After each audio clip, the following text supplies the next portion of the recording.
Uma semana a mais chegando. Essa semana é uma semana que vai ter uma lua crescente. E essa lua crescente, ela se dá entre o signo de Libra e o signo de Capricórnio. E essa relação é uma relação entre a estabilidade de Capricórnio, entre a necessidade que a gente tem de ter todas as garantias emocionais, a lua tem a ver com emocional, enquanto que a Libra fala de equilíbrio. Equilíbrio do uso da razão, da ponderação, tentando através desses dois movimentos, racionalização, ponderação e organização, a gente tentar melhorar a qualidade dos nossos relacionamentos. Então, que seja bem-vinda essa fase de uma lua que está crescendo, ela cresce no meio da semana e a gente então vai desenvolver um processo de evolução em relação à lua nova que vinha da semana passada. Então, vamos falar também de alguns aspectos. Eu acho muito importante falar hoje sobre a questão da nossa necessidade de liberdade, da vontade que a gente tem de poder ampliar os horizontes, de evoluir, de progredir, e que isso tem sido bastante difícil. Nesse momento, nós vamos sentir que para evoluir, para abrir novos horizontes, é necessário que a gente tenha realmente uma mudança interna e que essa mudança interna ela não se dá de uma maneira assim, tipo, a todo momento, a toda hora, a gente abre a cabeça e entende que o novo pode chegar. Há uma tensão no céu, essa tensão ela é provocada por uma relação entre Júpiter e Urano, que eles estão em oposição, e essa oposição ela fala exatamente de um lado da necessidade da gente crescer, de evoluir, de ter novos horizontes para poder progredir, e do outro lado da liberdade. Então só há desenvolvimento se houver liberdade. E nem sempre a gente está com a cabeça tão aberta assim como a gente imagina. Ou então essa abertura se dá sem nenhuma ordem, sem nenhum lugar para ela se colocar.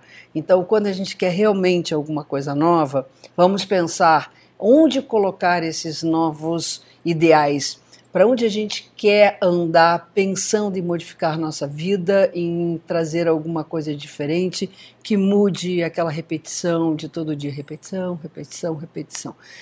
Eu não estou falando de repetição das coisas pragmáticas, das coisas do dia a dia, no sentido do que nós temos que fazer. Isso é a nossa própria vida.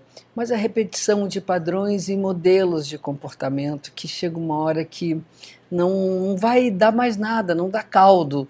E nossas relações, falando em termos emocionais, elas sofrem com esse ato de não nos libertarmos das coisas que estão associadas ao passado, as coisas que nós nos prendemos. Então, acho legal a gente realmente abrir esse horizonte e fazer as mudanças necessárias.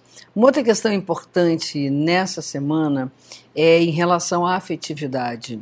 A gente tende, eu acho que é uma coisa muito da nossa cultura, idealizar o amor. A gente não ama o Francisco, a Joana, a Maria, nós amamos o amor, nós acreditamos que o amor é uma entidade, às vezes etérea, e que ela vai encarnar nas nossas relações e que simplesmente, né, aquela coisa, ok, tá tudo certo. Não tá.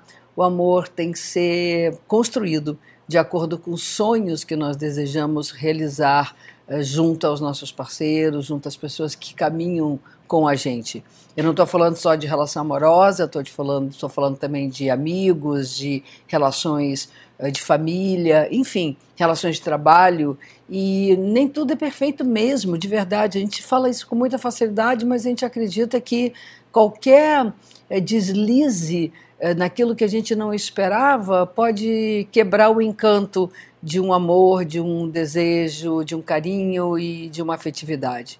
Então, duas coisas importantes, duas dicas para essa semana. Primeiro, vamos trabalhar para construir aquilo que nós queremos no sentido amoroso. E outra coisa, não dá para acreditar em tudo. Às vezes a gente fica projetando a fantasia no outro e o outro não é aquilo que a gente imagina, não é aquilo que a gente deseja que ele seja. Então, na hora de olhar para alguém, seja uma pessoa que você já conhece há muito tempo, seja alguém que você está conhecendo agora, olhe com olhos de quem está olhando uma pessoa como você, sem idealizar. E importante é também não se idealizar diante do outro. Idealizar não é tornar uma coisa incrível, maravilhosa. Às vezes idealizar é imaginar que somos menos do que nós podemos ser, imaginar que o outro tem uma série de coisas que na verdade o outro não tem. Então essa é a dica para a semana. Vamos tentar nos relacionar mais com a realidade e fazer de nossos sonhos coisas possíveis de serem construídas a dois. Vamos investir nos projetos das relações. Ok, gente? Então, fica um beijo grande. Vocês tenham uma ótima semana e até a semana que vem. Beijo.